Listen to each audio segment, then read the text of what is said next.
Hello दोस्तों, welcome to Tilak academy. ये हमारे एमपीजी के सीरीज का पार्ट नंबर 14 है। 13 पार्ट हम कर चुके हैं और लास्ट पार्ट में हमने आपसे एक प्रश्न पूछा था कि मध्य प्रदेश सरकार द्वारा मलखम्ब को राजकीय खेल कब घोषित किया गया। तो ये वर्ष 2013 में घोषित किया गया और मलखम्ब के लिए एक प्रसिद्ध पुरस्कार भी दिया जाता है जिसे प्रभास जोशी पुरस्कार कहा जाता है। तो ये प्रभास जोशी पुरस्कार आपको ध्यान रखना है, मलखम्ब के क्षेत्र में दिया जाता है। ठीक है, तो ये आपको ध्यान रखना है। और मलखम्ब जो है ये मध्य प्रदेश का राजकीय खेल भी है। ये इतनी जानकारी आपको इसमें ध्यान रखनी है, इंपॉर्टेंट है, पूछा जा सकता है। चलिए आगे बढ़ते हैं और लेते हैं पहला प्रश्न। निम्नलिखित में से किनका मध्य प्रदेश के राज्यपाल के रूप में 3 बार कार्यकाल रह चुका है, मतलब 3 बार राज्यपाल के रूप में कार्य कर चुके हैं। तो इसका जो सही उत्तर होगा वो बी डी शर्मा होगा, माफ कीजिएगा, बी.डी. शर्मा इसका सही उत्तर है।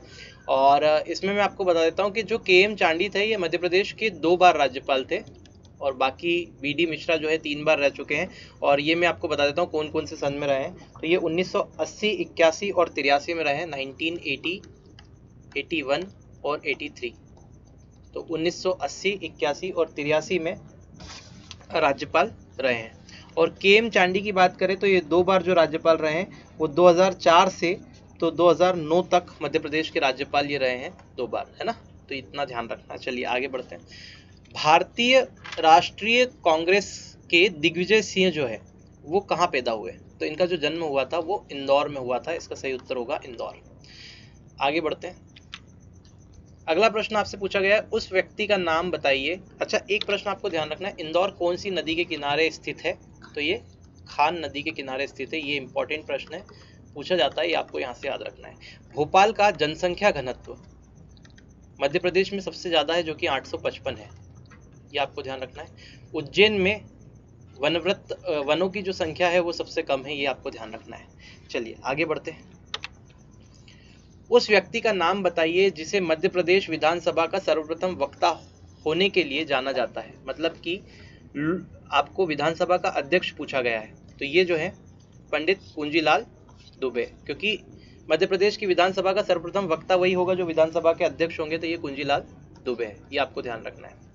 आप मुझे कमेंट करके मध्य प्रदेश के प्रथम विधानसभा के उपाध्यक्ष का नाम जरूर बताइएगा। ठीक है, उपाध्यक्ष का नाम बताइएगा। अध्यक्ष तो पंडित कुंजीलाल दुबे थे। आगे बढ़ते हैं।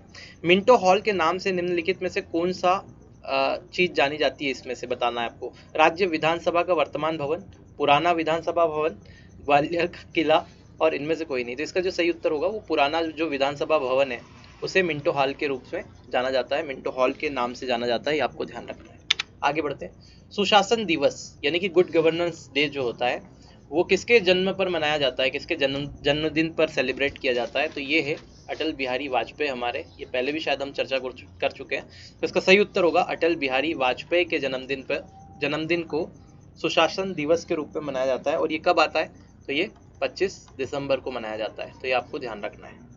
और यदि आपसे पूछ लिया जाए इनका जन्म कहाँ हुआ था तो 25 दिसंबर को इनका जन्म जो है वो ग्वालियर में हुआ था, 1925। 25 दिसंबर 1925 को अटल बिहारी वाजपेयी जी का जन्म ग्वालियर के अंदर हुआ था। ये भी आपको ध्यान रखना है। मध्य प्रदेश के प्रथम महाधिवक्ता कौन थे। अच्छा, ये ग्वालियर पूछा गया है, हाँ याद रखिएगा। मध्य प्रदेश के प्रथम महाधिवक्ता कौन थे तो ये थे हमारे एम अधिकारी। तो ये आपको ध्यान रखना है। मध्य प्रदेश के प्रथम महाधिवक्ता जो थे वो अधिकारी थे, एम अधिकारी। कुंजीलाल दुबे आपको पता ही है, मध्य प्रदेश विधानसभा के प्रथम अध्यक्ष थे। और पंडित रविशंकर शुक्ल हमारे प्रथम मुख्यमंत्री थे। तो ये आपको ध्यान रखना है। और प्रथम लोकायुक्त की बात की जाए तो ये पीवी दीक्षित थे। तो ये सारी चीजें हैं, ये आपको ध्यान रखना है। चलिए आगे बढ़ते हैं। मध्य प्रदेश की पहली महिला मुख्य सचिव कौन थी। पहली महिला मुख्य सचिव जो मध्य प्रदेश की थी वो निर्मला बुश थी। ये आपको ध्यान रखना है, इंपॉर्टेंट है। और आगे बढ़ जाते हैं। यहाँ पर सरोजनी सक्सेना जो है वो हमारी मध्य प्रदेश की प्रथम न्यायाधीश थी, महिला न्यायाधीश। तो मध्य प्रदेश की प्रथम महिला न्यायाधीश हो गई सरोजनी सक्सेना। और शीतला सहाय जो है मध्य प्रदेश वित्त आयोग की प्रथम अध्यक्ष थी। तो ये आपको ध्यान रखना है। चलिए आगे बढ़ते हैं। मध्य प्रदेश के पहले गैर कांग्रेसी मुख्यमंत्री कौन थे। तो इसका जो सही उत्तर होने वाला है वो होगा हमारा यहाँ पर देखिए, ये जो ऑप्शन है ये थोड़ा इनकरेक्ट है। यहाँ पर ये ऑप्शन गलत यहाँ पे डाल दिया गया है। इसका जो सही ऑप्शन होना चाहिए वो कैलाश जोशी होना चाहिए। तो आप ऑप्शन को करेक्ट कर लें। और कैलाश जोशी जी सही इसका सही उत्तर लगा ले कि मध्य प्रदेश के पहले गैर कांग्रेसी मुख्यमंत्री जो थे वो कैलाश जोशी थे। ये गोविंद नारायण सिंह ऑप्शन यहाँ पर गलत डला हुआ है, ठीक है, तो ये आपको याद रखना है। चलिए आगे बढ़ते हैं। किस वर्ष में मध्य प्रदेश सरकार ने खुशी विभाग की स्थापना की थी? तो इसका जो सही उत्तर होगा वो होगा 2016। तो खुशी विभाग की जो स्थापना है मध्य प्रदेश ने 2016 में की थी। अगला प्रश्न देख लेते हैं। निम्न में से किसने मध्य प्रदेश के मुख्यमंत्री के रूप में एक से अधिक बार शपथ नहीं ली है, ये आपको बताना है। तो इसका जो सही उत्तर है वो उमा भारती होगा। उमा भारती सिर्फ एक ही बार मध्य प्रदेश की मुख्यमंत्री रही हैं। आगे बढ़ते हैं। मध्य प्रदेश के मुख्यमंत्री ने हर महीने राज्य की जनता को संबोधित करने के लिए किस नाम से रेडियो कार्यक्रम प्रारंभ किया है? तो इसका जो सही उत्तर होगा वो होगा दिल से। दिल से के नाम से मुख्यमंत्री ने रेडियो कार्यक्रम प्रारंभ किया है। भारत में प्रथम राज्य जिसमें प्रसन्नता के लिए एक अलग विभाग है, ठीक है, जैसे खुशी के लिए जो अपन ने बात की थी अभी, तो इसका जो सही उत्तर है वो एमपी। मध्य प्रदेश एक ऐसा राज्य है जिसमें खुशी के लिए एक अलग विभाग है। आगे बढ़ते हैं। लोक सेवा वितरण गारंटी अधिनियम मध्य प्रदेश में किस वर्ष किया गया था? लोक सेवा वितरण गारंटी अधिनियम का पूछा जा रहा है, तो इसका जो सही उत्तर होगा वो होगा 2010, यानी कि 2010 में इस अधिनियम को किया गया था, ठीक है। आगे बढ़ते हैं। मध्य प्रदेश विस्थापित व्यक्तियों का पुनर्स्थापन तथा पुनर्वास, यानी कि जिसे भूमि अधिग्रहण अधिनियम वर्ष रिक्त स्थान में अधिनियमित किया गया था।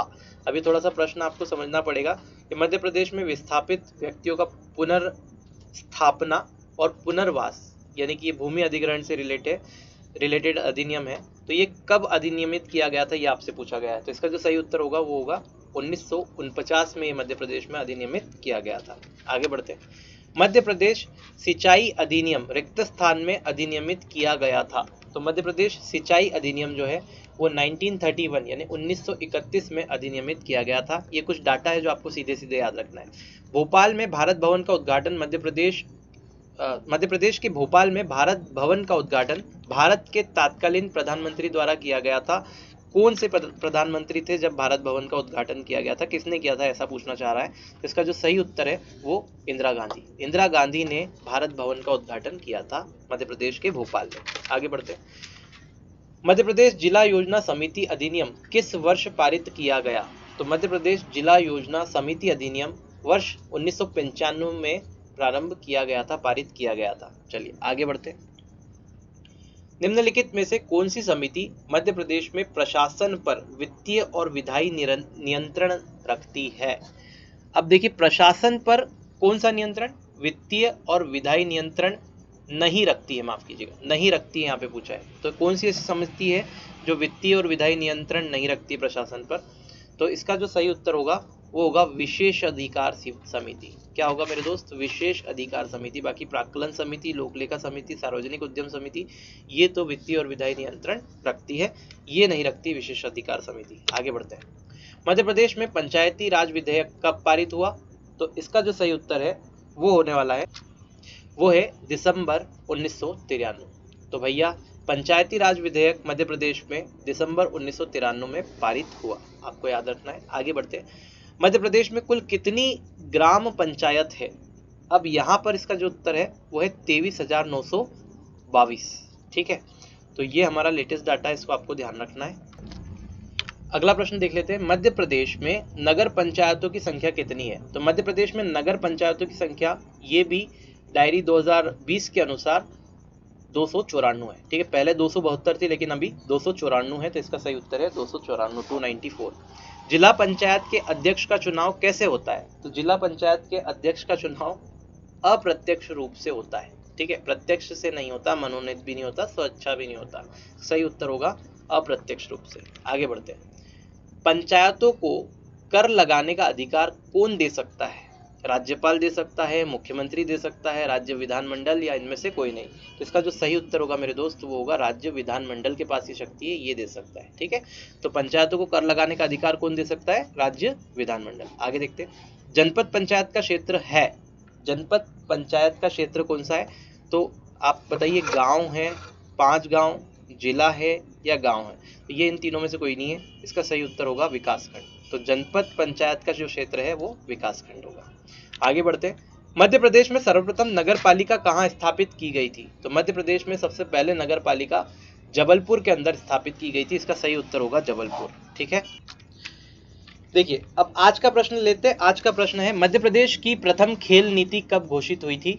1983, 1995, 1990 और 2005। इसका उत्तर आप कमेंट बॉक्स में ज़रूर दीजिएगा। तो चलिए आज के लिए इतना ही रखते हैं, मिलते हैं नेक्स्ट वीडियो में। नेक्स्ट वीडियो में फिर मुलाकात होगी और देखेंगे कुछ और इम्पॉर्टेंट फैक्ट और इम्पॉर्टेंट प्रश्न जो कि परीक्षा के लिए आपके लिए महत्वपूर्ण होंगे। वीडियो अच्छा लगा है तो फिर से एक बार रिक्वेस्ट करूंगा, शेयर ज़रूर करें और लाइक आप हमेशा की तरह कर देते हैं तो कर ही दीजिए। और चलिए मिलते हैं नेक्स्ट वीडियो में, तब तक के लिए जय हिंद।